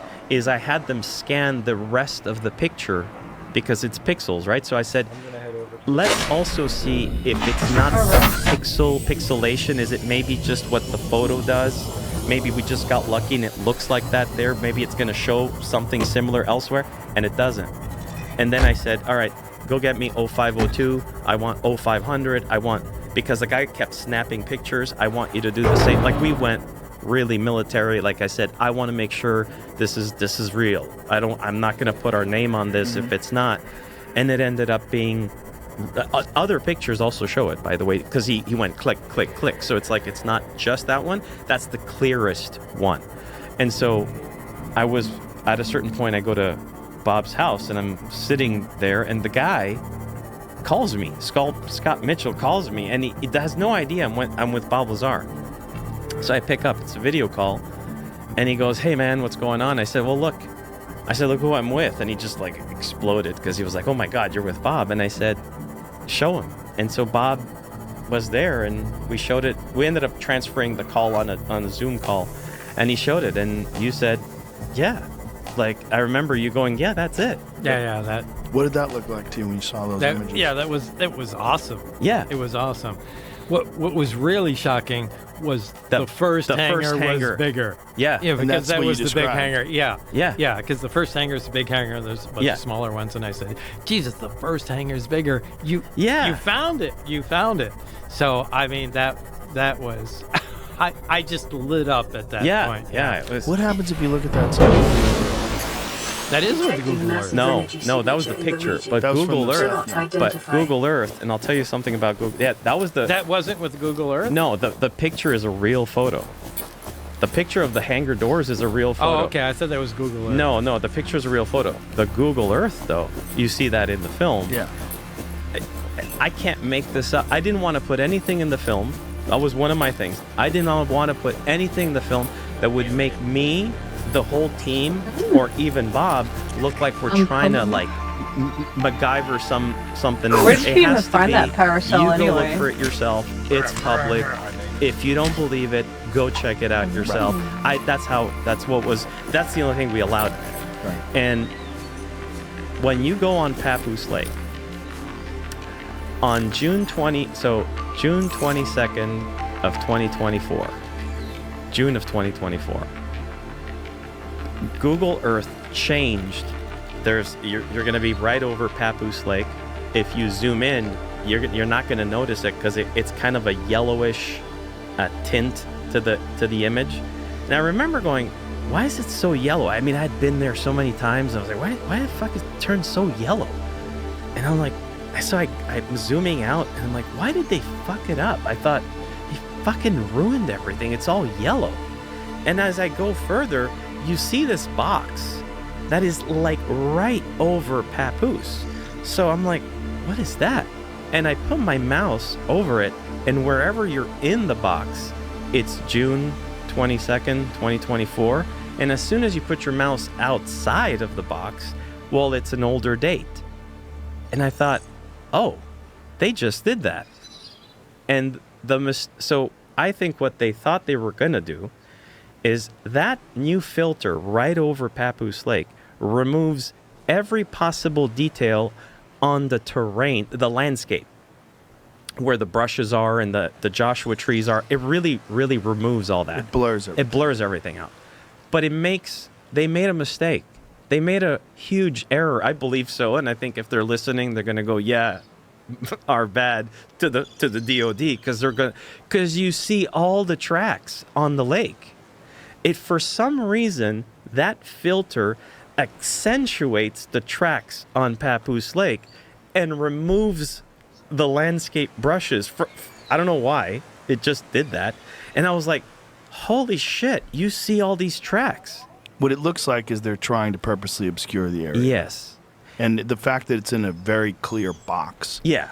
And you talked about that in the film. Yeah. It's kind of bonkers. And what's There's really no reason. There's no reason to pick one little square box out of why that nobody goes to. Yeah. Right. Yeah. So to try to obscure it. Yeah. Yeah. And so I thought, geez, we got to put this in there. I mean, it's so cool, right? It's all very compelling. I think we should wrap this up. But the film's excellent. Thank you. Congratulations. Thank you could tell it took a tremendous amount of effort, and I could tell by watching you watch it, when we watched it together, that it had an insane impact on you. And really, you had already seen it before. I saw it with you. So you're just seeing it again. It's just like, it's bonkers. Yeah, it really affected me. And is there anything else you want to say? There's a couple things I want to bring up. Okay. You know. Yeah.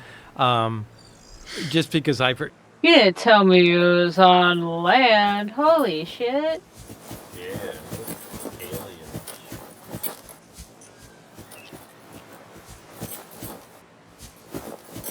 Here.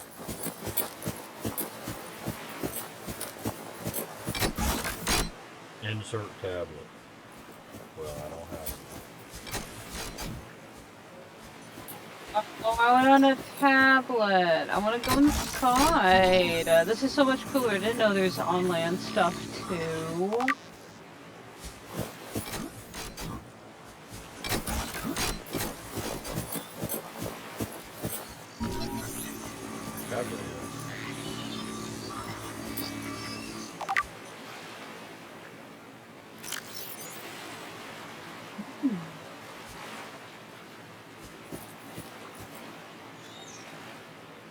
You wanna... Can you insert it? We have to fabricate physical copies. So, do we need to scan it? We need to scan more. Oh, wait. No, we need an ion cube and 2 diamonds. I don't know what the fucking ion cube is. Brett, I've been looking for diamonds. I don't know where a damn diamond is. I don't even know what they were. Anyway, the super... In 18 minutes, the ship is supposed to land. Pick up purple tablet. Hell yeah! I think this is the one, bruh. I think this is the one. It's in there. Oh, There it is. Alright, let's go.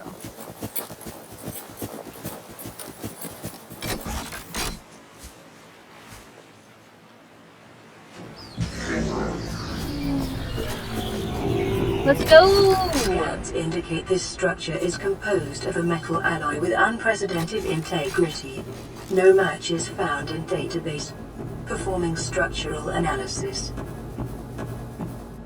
The hell? Looks like a Minecraft house.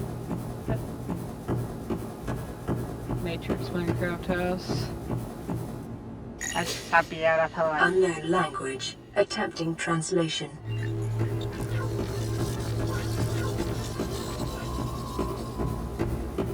Your best probability of interfacing with this facility is achieved by accessing the control room in the lower section. Ion cube!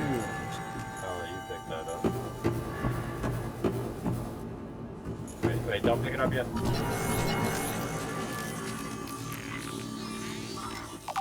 Okay.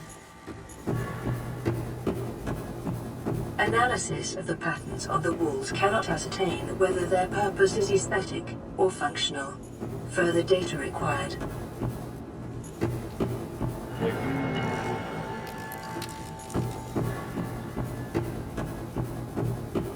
Ion cube. Unknown language. Attempting translation. What? Listening? My love, did you? Are you gonna die?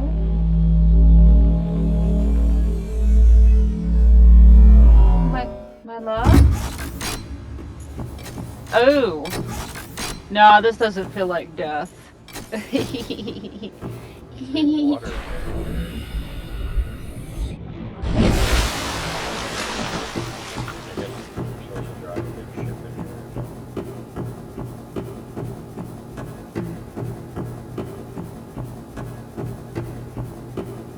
Got a gun. Alien rifle. Ooh. There's another tablet we could insert in here. I kind of want to go back.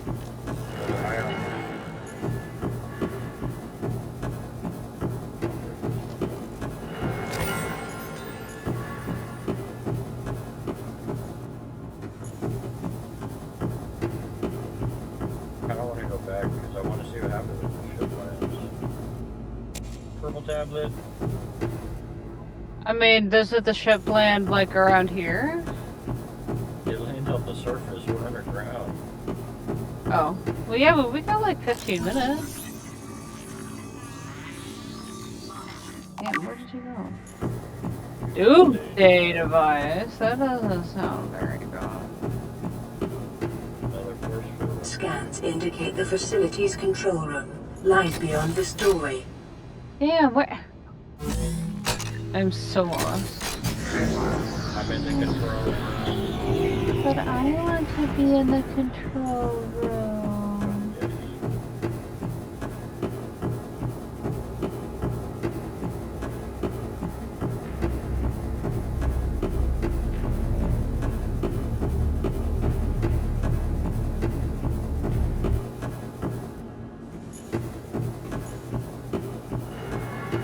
You're on the wrong way. I don't understand how you get so lost.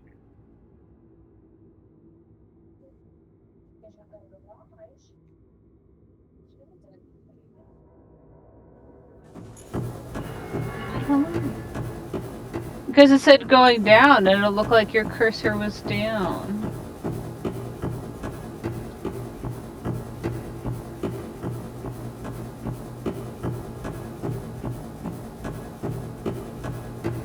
You look funny running in your, like, wolf flippers. It looks like it's smack your ass every single time you lift your leg up.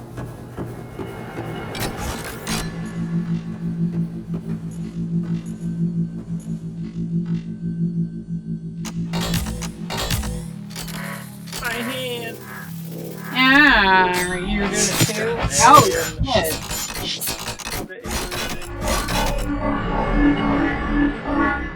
The control panel is broadcasting a message. Translation reads, "Warning, infected individuals may not disable the weapon.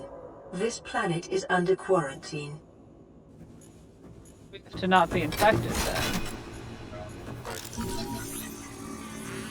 Self-scan complete. Bacterial infection in your system is progressing. Detecting skin irritation and immune system response. Further data required to identify bacterial strain.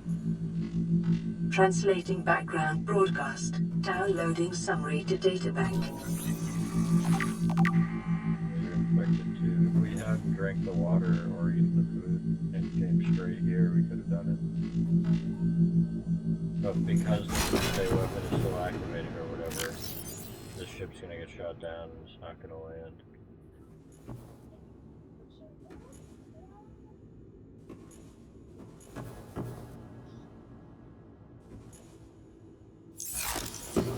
Alright, let's get out. We gotta go back.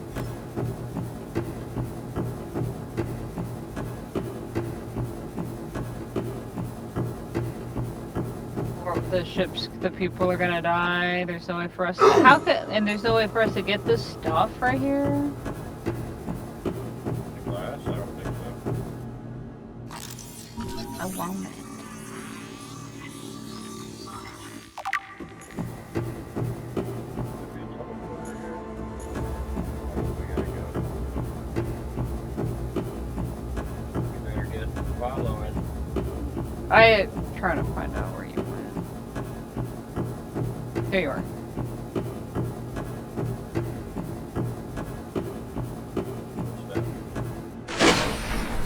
Passing 100 meters. Oxygen efficiency decreased.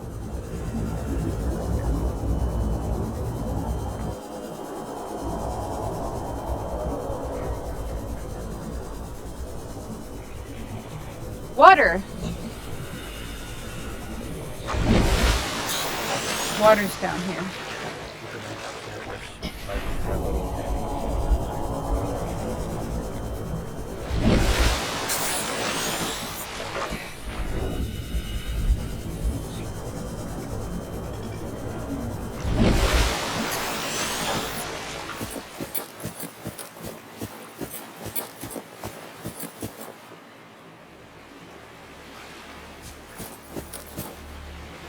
Oh, there's other buildings down there. Boxes underwater, yeah. I don't know if they're buildings, maybe it's just a tower. But it looks like, I mean, they're big. Look like they could be buildings.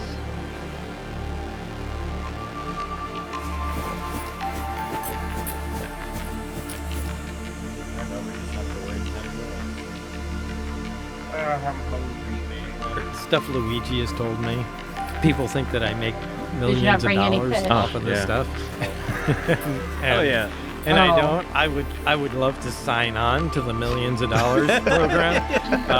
You know, Jeremy made his movie, and I didn't get a cent from Jeremy's movie. I said, anything you make, give to George. You know, Luigi has spent millions of dollars of his own money, literally, right? Literally. And, you know, making this stuff, and I can't see how he's ever going to make the money back. If he does, that's awesome. I drive a 1980 something. Not a 1980. You drive 2000. No, a 2018 Chevy Bolt electric car. I mean, it's a car you buy for your teenage.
Dad?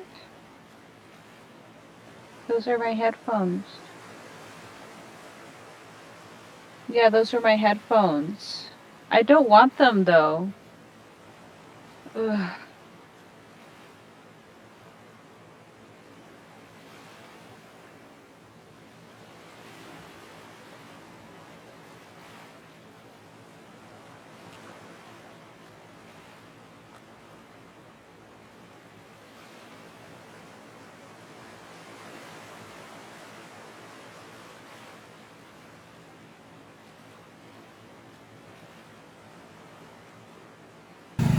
Relax. Close your eyes and relax.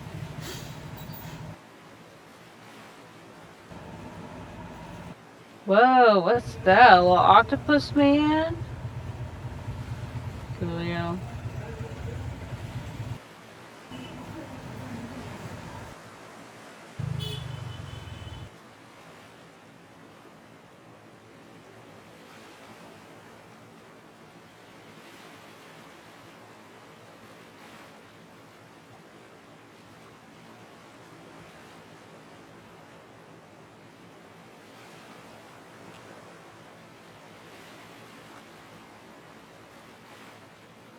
breath on a cave.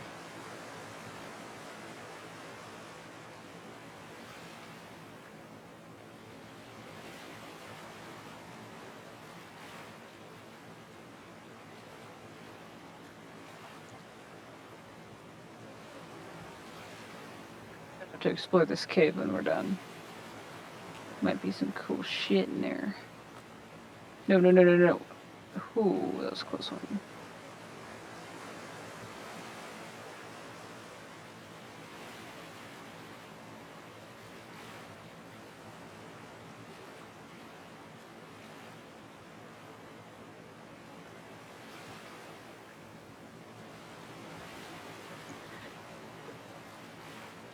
Saphira?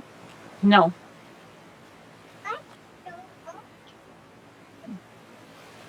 No, those aren't for you either.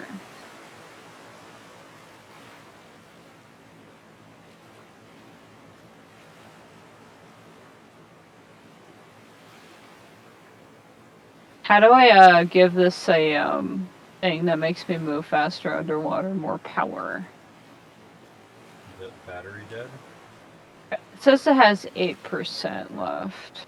I don't know exactly.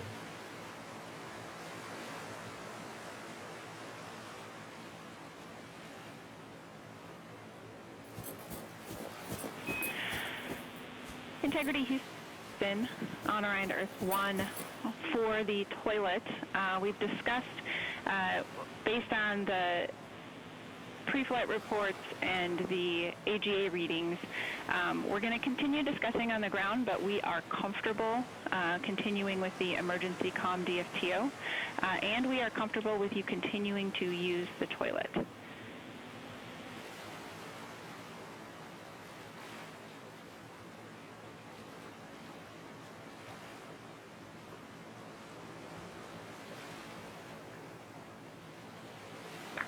Okay, understood, Jackie. No, that sounds reasonable to us. Okay, and the final thing, we'll lose video during the EMERCOM DFTO, but just in case you're still working on ECG checkout when we get back, just please be mindful of screens being viewed by the HHP camera.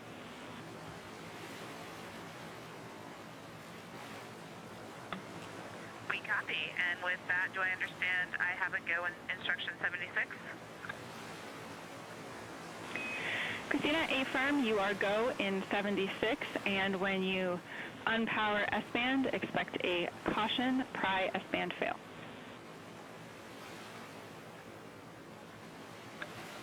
Copy.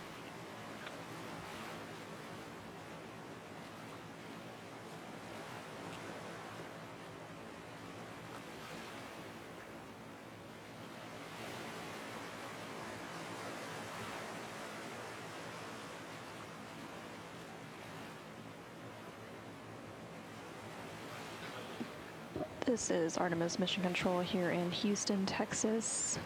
There was quite a bit of communication between the crew currently on board the Orion spacecraft, who you can see there on your screen, and the ground, namely the Capcom or capsule communicator position. They were discussing some odors, possibly related to the toilet system and some motors. And then they were also discussing resuming the Deep Space Network emergency communications development flight test objectives. So Christina continues to work on that. And then Reed and Victor have been wrapping up some medical device checkouts, including a checkout of an electrocardiogram or ECG device.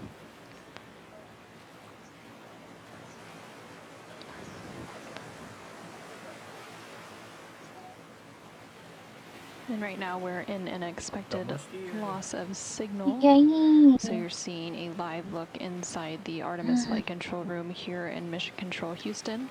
And this flight control room is just down the hallway from the International Space Station flight control room. And currently on console is the Orbit 2 team of flight controllers.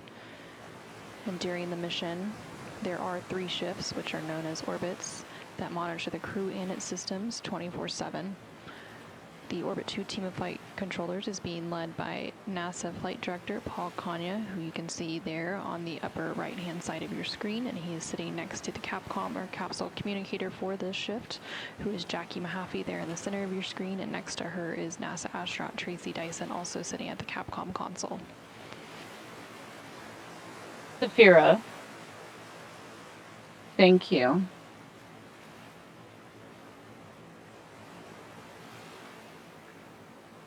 Coming up on the timeline, NASA astronaut Victor Glover is expected to complete a window optical quality developmental flight test objective. And during this objective, Victor will take out a deep. I hear it. I don't see it though. Some images at different focal lengths of various subjects out of the window, such as the Earth or Moon, to evaluate the optical effects of the windows on the Orion spacecraft on imagery. And then currently on your screen, you're seeing a view of the Artemis. I mean, if I'd assume that we could if we cured ourselves. Survivor, we see you.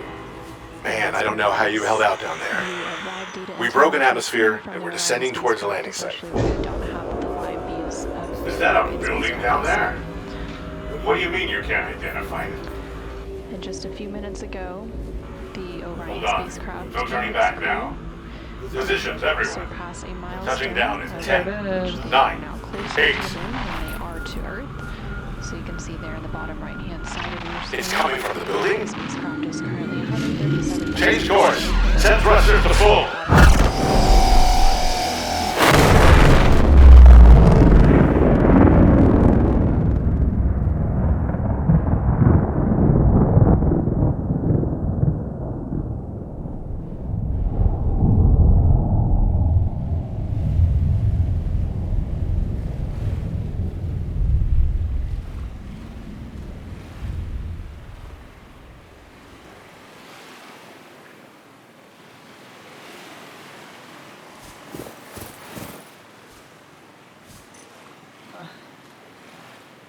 Well,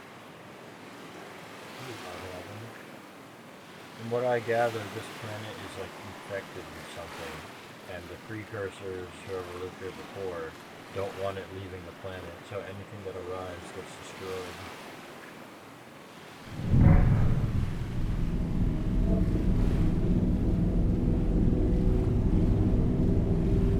We weren't able to turn it off because we were infected. how do we become not infected?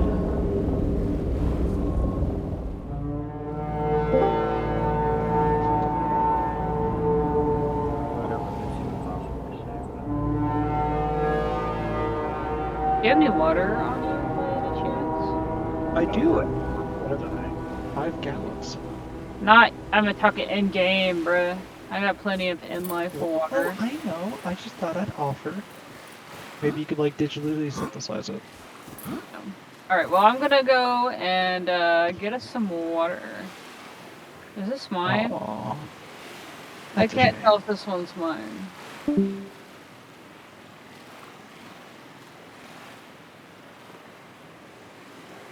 think this one's mine.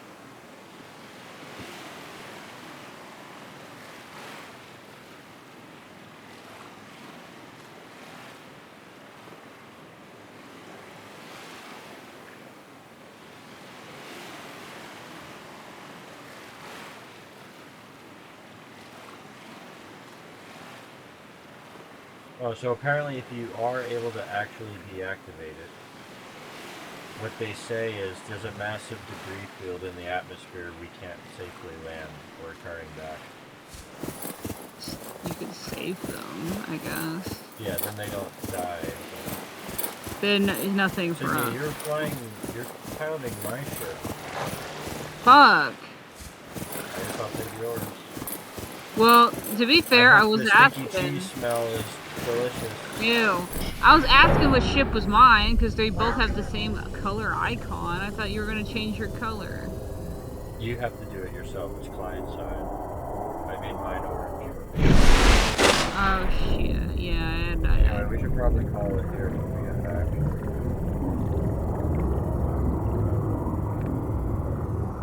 Okay. You done plan? Yeah, it's been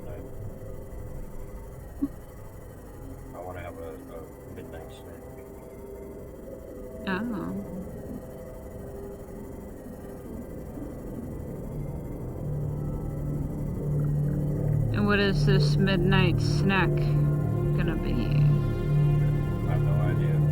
By the way, the chickens are really like thick. Like I tried to make a sandwich and eat it, but I couldn't. I tried to slice them in half. Like I did last time. These were some pretty thick pieces that came from the stove.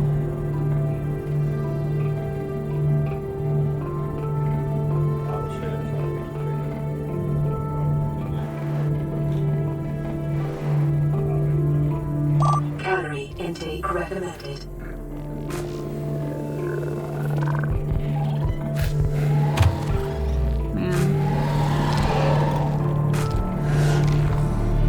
I wish I wanted a snack.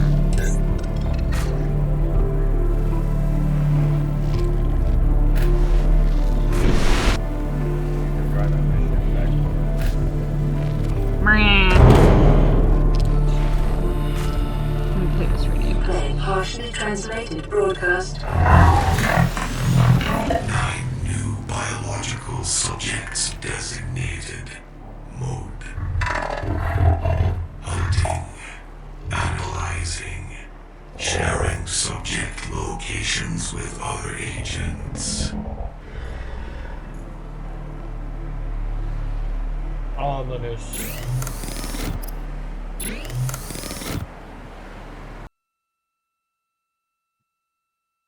Purple tablet. We just need diamond. What these? Oh, you left. Asher did, partner.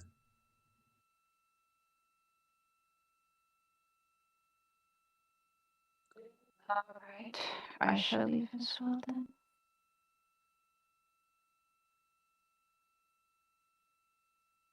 Oh.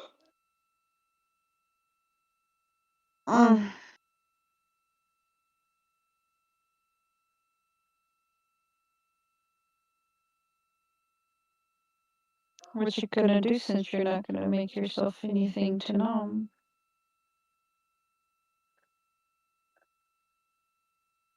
You left it. Oh no. Oh. Well, I meant, what are you gonna do? Other than suffer? You're gonna just sit there, do nothing, and suffer? Or are you listening to your podcast and suffering? That ended already. Ugh.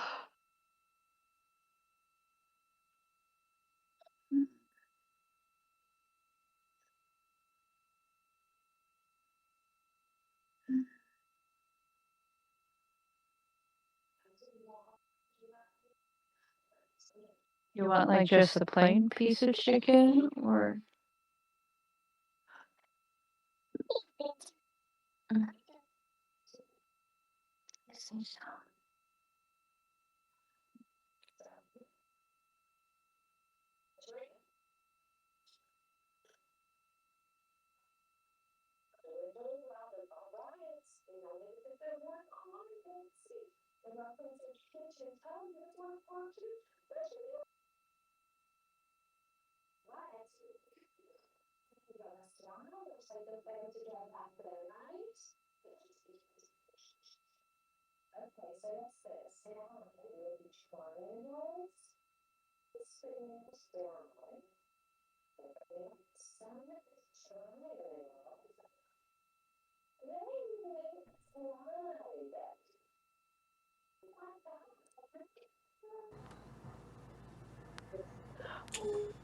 Okay, so this is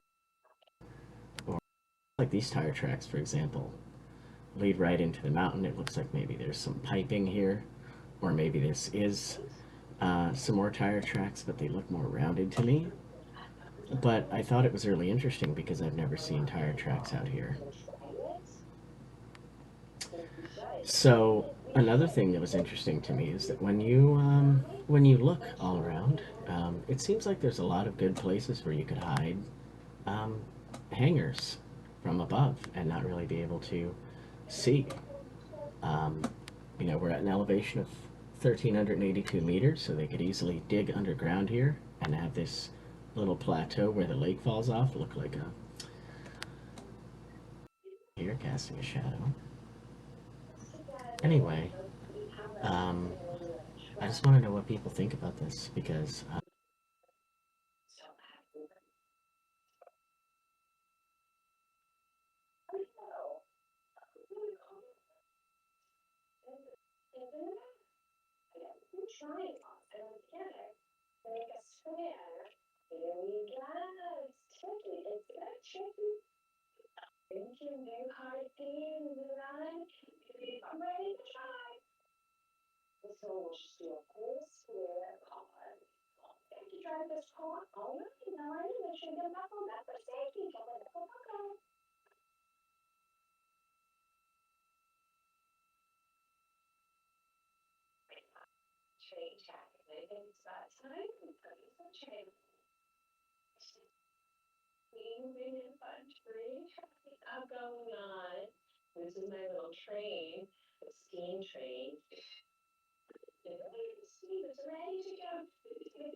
Houston Integrity, we are ready for the event.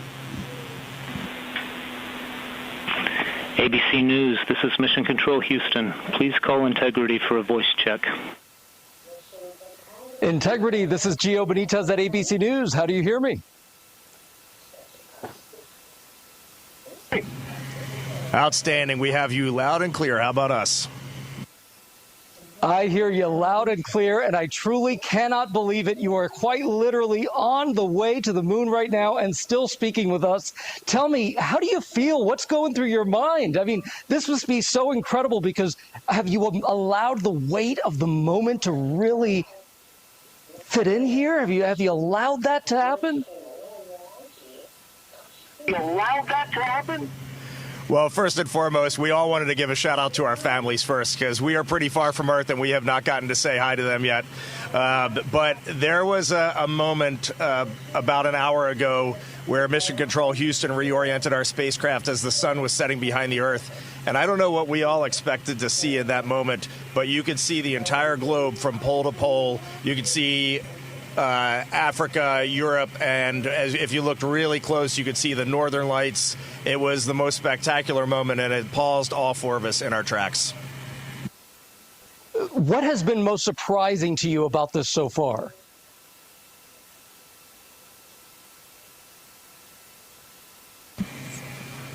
Well, I think probably one of the things that surprised all of us is when those solid rocket boosters actually lit and we left the pad. It was just a moment of disbelief, and yeah, the fact that we launched, it just totally takes you by surprise, even though you're expecting it, at least for me anyway.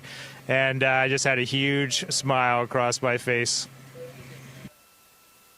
Did it feel different? Because I can imagine that's such a powerful rocket. That must have felt different for you.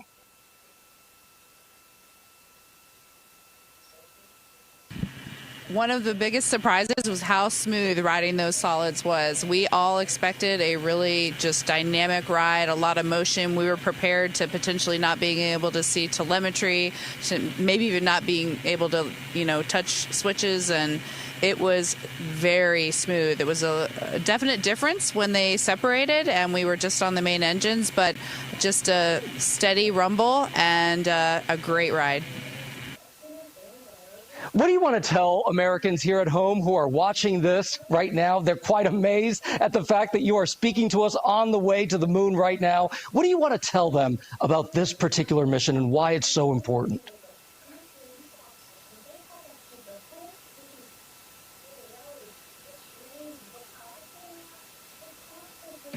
First and foremost, I would just like to say thank you Your support and trust in us has enabled this, and so many people that have worked for so long to make this possible.